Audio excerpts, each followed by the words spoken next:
সকলোকে ইংৰাজী নৱবৰ্ষৰ শুভেচ্ছা জ্ঞাপন কৰিছো 2024 শেষ হ'ল 2025 আহিল 2025ৰ প্ৰথমটো দিনতে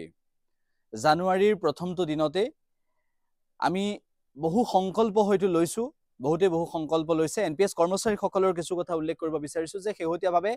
এনপিএছ কৰ্মচাৰীসকলে ওপিএছৰ দাবীত প্ৰতিবাদ সাব্যস্ত কৰি আহিছিল বিগত সময়ছোৱাত আৰু 2025 বৰ্ষৰ ফেব্ৰুৱাৰীৰ 1 তাৰিখেও তেওঁলোকে প্ৰতিবাদী কাৰ্যসূচী ৰূপায়ণ কৰিব কোলাবেজ পৰিধান কৰিব ৰাজ্য চৰকাৰক বুজিবলৈ দিব বাজেট অধিৱেশনৰ সময়ত তেওঁলোকে দাবীসমূহ উত্থাপন কৰিব আৰু এইবাৰ এনপিএছৰ কৰ্মচাৰীসকল কিমান সমস্যাৰ সন্মুখীন হৈছে অৱসৰপ্ৰাপ্ত কৰ্মচাৰীসকলে কিয় এটকাও পইচা নোপোৱাৰ পৰিস্থিতি হৈছে তেওঁলোকে 500,000 টকা পৰ্যন্ত কিয় পাইছে এই সকলোবোৰ বিষয় ৰাজ্য চৰকাৰে কিয় চালি জাৰি চোৱা নাই এই সন্দৰ্ভত বিধানসভাত বহু বিষয় বহু বিতৰ্ক হৈ গল আমি হেইবোৰ দেখিলো কিন্তু তাৰ পাছত 2025 বৰ্ষত তেওঁলোকে নতুন পৰিকল্পনাৰে সদৌ অসম চৰকাৰী এনপিএছ কৰ্মচাৰী সংস্থা আগবাঢ়িব কৰ্মচাৰী পৰিষদে এই ক্ষেত্ৰত বলিষ্ঠ পদক্ষেপ গ্ৰহণ কৰিব লাগিব একেটা সময়তে আমি উল্লেখ কৰিব বিচাৰিছো যে ৰাজ্য চৰকাৰে বা মুখ্যমন্ত্ৰী ডক্টৰ হিমন্ত বিশ্ব শৰ্মাই এই ক্ষেত্ৰত বলিষ্ঠ পদক্ষেপ গ্ৰহণ কৰি কেনেদৰে ওপিএছ প্ৰৱৰ্তন কৰাৰ ক্ষেত্ৰত এটা অগ্ৰণী ভূমিকা 2025 বৰ্ষত দেখুৱাব পাৰে কৰ্মচাৰীসকলৰ কথা ভাবি তেওঁলোকৰ কথা চিন্তা কৰি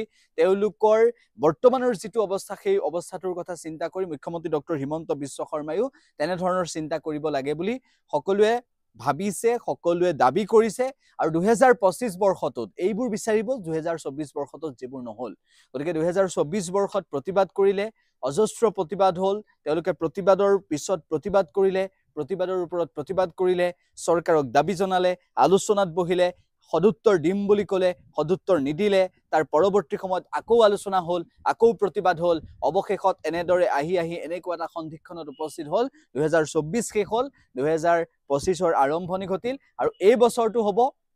ৰাজ্য চৰকাৰখনৰ চিন্তাৰ বছৰ এই বছৰটোত কৰ্মচাৰীসকলৰ কথা চিন্তা কৰিব যিসকল এনপিএছৰ অধীনত পৰে তেওঁলোকৰ বাবে অৱসৰপ্ৰাপ্ত কৰ্মচাৰীসকলৰ বাবে মুখ্যমন্ত্ৰী ডক্টৰ হিমন্ত বিশ্ব শৰ্মাই কিবা বলিষ্ঠ পদক্ষেপ ল'ব বুলি সকলোৱে আশা প্ৰকাশ কৰিছে ফেব্ৰুৱাৰীৰ 1 তাৰিখে প্ৰথম কোলাবেজ পৰিধান কৰি প্ৰতিবাদ হ'ব তাৰ পৰৱৰ্তী সময়তো প্ৰতিবাদ হ'ব গতিকে এই প্ৰতিবাদী কাৰ্যসূচীৰ প্ৰতি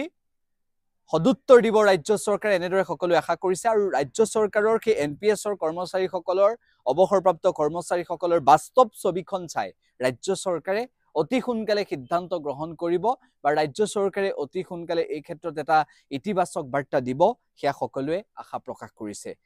আমি এটা কথা শেষত ক'ব বিচাৰিছো যে 2025 বৰ্ষৰ এই পহিলা দিনটোত আমি সংকল্প ল'ব লাগিব যে যিসমূহ সমাজৰ বিষয় আমি উপস্থাপন কৰিব লাগে সেইসমূহ আমি উপস্থাপন কৰিম যিসমূহ দাবী পূৰণ কৰা নাই সেইসমূহ পূৰণ কৰাৰ ক্ষেত্ৰত চৰকাৰে পদক্ষেপ ল'ব আৰু সেই পদক্ষেপ চৰকাৰৰ যাতে ইতিবাচক হয় সেই আশা প্ৰকাশ কৰিছো সকলোৱে সাবস্ক্ৰাইব কৰিব আমাৰ চেনেলটো